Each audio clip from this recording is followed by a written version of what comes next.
কি রে মালে যে দাঁত খোঁজাইতেছস কি দিয়ে ভাত খাইছস? আর ওই খাইছি আর কি। আর কি দিয়ে খাইছস কস না কে? প্রায় গোস্ত দিয়ে ভাত খাইছি। প্রায় গোস্ত?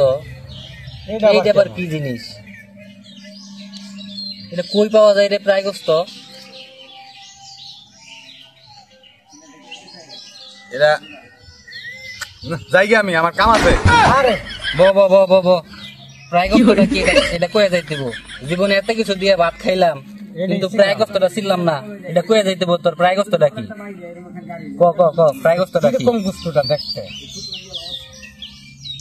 এটা শুনবা? শুনি। শুনলে তাহলে দুজনে আমার 20 টাকা করে 40 টাকা দাম লাগবো। এটা কোনো কথা? হেই, আমি শুনতাম না। আমার 20 টাকা দিতাম না, আমি শুনতাম না। ভাই তাহলে শুনতাম না। তাহলে থাও আমি জায়গা। ব ব ব ব ব ব ব ব ব সাদিকুলের নাম শুনলো আমি শুনমু। আমি শুনমু, তুই ক প্রায় গোস্তটা কি? খারো 20 টাকা দিতেছি।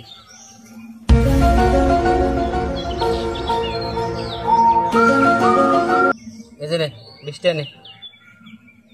সাদিকুল দাও 20 টাকা দিয়ে দাও। ভাই তাহলে আমার দিতে বাচ্চা তাহলে হই না ভাই। প্রায় গোস্তটা কি এটা শুনি। ক ক ক প্রায় গোস্তটা কি ক?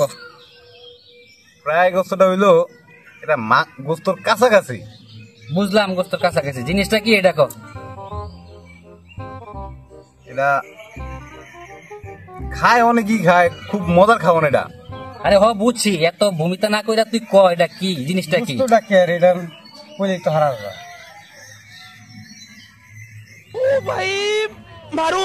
আরে ওইসে দাঁত কথা বাদ দিয়ালা ক, নামটা ক। গোস্তটা কি? প্রায় গোস্তটা কি?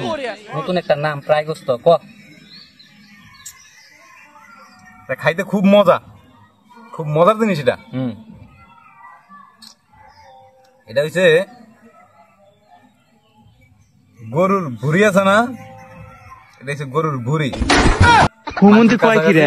প্রায় গোস্ত। হারামজাদা, এটা তো ভাত খাইয়া দাঁত খোঁচাইয়া এত সুন্দর একটা কাহিনী করতেছিস প্রায় গোস্ত। হারামজাদা, থাক, প্রায় গোস্ত। দাও 20 টাকা দাও, আমার 20 টাকা দাও দাও। প্রায় গুস্তু লই আইছে, প্রায় গুস্তু।